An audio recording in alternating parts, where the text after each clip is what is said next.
दोस्तों, स्वागत है आपके अपने चैनल ज्योतिष राशि ज्ञान में। जैसा कि आप लोग जानते हैं 2026 बहुत लोगों के लिए अच्छा भी है और बहुत लोगों के लिए बहुत बुरा समय भी आया है। लेकिन इस समय 2026 में बहुत से लोग अपनी शादी के लिए बहुत ज़्यादा से ज़्यादा परेशान हो रहे हैं। कुछ लोग मांगलिक हैं, कुछ लोगों को अच्छा लड़का नहीं मिल रहा, कुछ को लड़कियाँ नहीं मिल रही हैं, किसी के गुण नहीं मिल रहे हैं। ऐसी बहुत सी समस्याएँ हैं। आज हमारी वीडियो इस समस्याओं के ऊपर ही है और साथ ही साथ हम आपको कुछ अचूक उपाय बताएंगे जिससे जो रुकावटें आ रही हैं आपकी शादी में, आपकी लगन में, वो खत्म हो जाएंगी।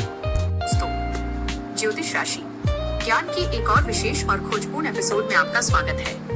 मैं हूं आपका दोस्त प्रेम। इतिहास गवाह है कि एक सही जीवन साथी ने एक साधारण व्यक्ति को चक्रवर्ती सम्राट बना दिया और एक गलत चुनाव ने सोने की लंका तक को मिट्टी में मिला दिया।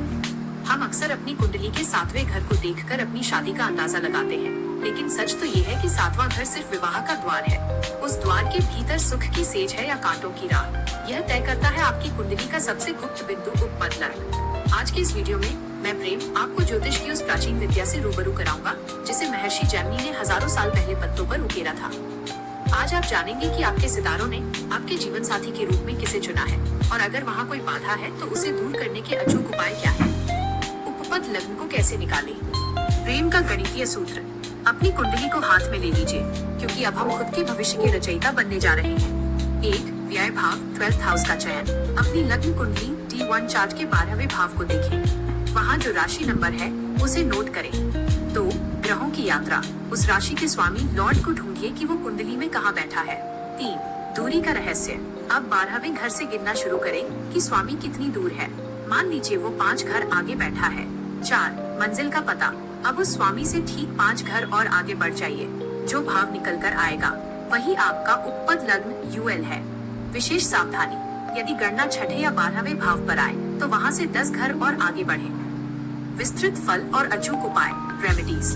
द्वितीय भाव 2nd हाउस, कुल की गरिमा और वाणी का संतुलन। यहाँ उपपद लग्न होने का मतलब है कि आपकी शादी में कुटुंब का बहुत बड़ा रोल होगा।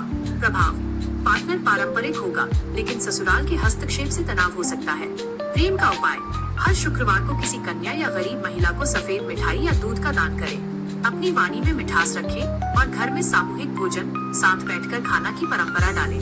तृतीय भाव 3rd हाउस, पराक्रम और बदलाव की लहर। शादी के बाद आपका भाग्य स्थान परिवर्तन या नई नौकरी से चमकेगा। प्रभाव, पार्टनर बहुत साहसी और गो गेटर होगा।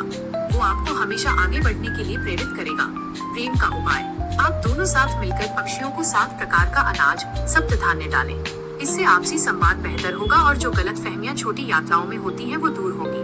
चतुर्थ भाव 4th हाउस, हृदय का सुख और गृह शांति। ये भाव कहता है कि आपका जीवन साथी ही आपका असली घर है। प्रभाव, शादी के बाद जमीन, जायदाद और वाहन का सुख मिलता है। पार्टनर बहुत भावुक और केयरिंग होता है। प्रेम का उपाय, घर के उत्तर पूर्व ईशान कोण में गंगा जल रखें। पूर्णिमा के दिन सत्यनारायण भगवान की कथा कराना आपके वैवाहिक सुख को 4 गुना बढ़ा देगा। अष्टम भाव 8th हाउस, कार्मिक ऋण और गहरा रूपांतरण। यहाँ उपपद लग्न एक कार्मिक पैकेज की तरह है।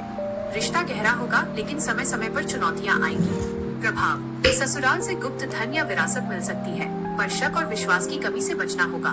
प्रेम का उपाय, अष्टम भाव की शांति के लिए महामृत्युंजय मंत्र का जप सर्वोत्तम है। साथ ही शनिवार के दिन काले कुत्ते को तेल लगी हुई रोटी खिलाएं। इससे रिश्ते की नेगेटिव एनर्जी खत्म होती है।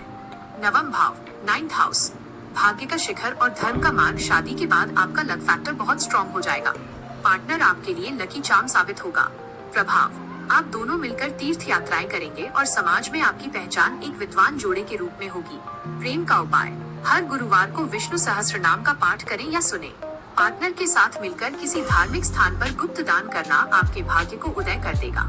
दशम भाव 10th हाउस, पावर कपल और सामाजिक प्रतिष्ठा। आपकी शादी आपके करियर के लिए वरदान साबित होगी। दुनिया आपको एक सक्सेसफुल कॉम्बो के रूप में देखेगी। प्रभाव, पार्टनर बहुत ही प्रैक्टिकल और करियर ओरिएंटेड होगा। रोमांस से ज्यादा भविष्य की प्लानिंग की बातें होंगी। प्रेम का उपाय, उगते हुए सूर्य को तांबे के लोटे से जल दें। साथ ही दशरथ कृत शनि स्तोत्र का पाठ करें ताकि आपकी सार्वजनिक छवि और करियर पर कभी आंच न आए। विशेष प्रेम मंत्र, जनरल रेमेडीज। अगर आपको लगता है कि उपपद लग्न कहीं भी हो पर तालमेल नहीं बैठ रहा तो ये 3 गुप्त उपाय नोट कर लें। 1. शुक्र का बल। शुक्रवार के दिन सुगंधित इत्र, परफ्यूम का प्रयोग करें और पार्टनर को उपहार में कुछ सफेद चीज दें। 2. गौ सेवा, हर अमावस्या को गाय को हरा चारा खिलाएं। ये वैवाहिक जीवन के पितृ दोषों को शांत करता है। 3. शिव पार्वती की पूजा, नियमित रूप से शिव पार्वती की तस्वीर के सामने ओम गौरी शंकराय नमः का जप करें।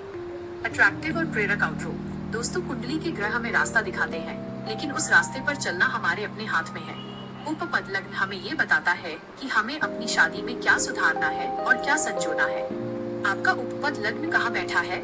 क्या मेरी इन बातों से आप खुद को जोड़ पा रहे हैं? कमेंट बॉक्स में अपने अनुभव जरूर लिखें। मैं प्रेम आपके हर कमेंट को पढ़ता हूँ।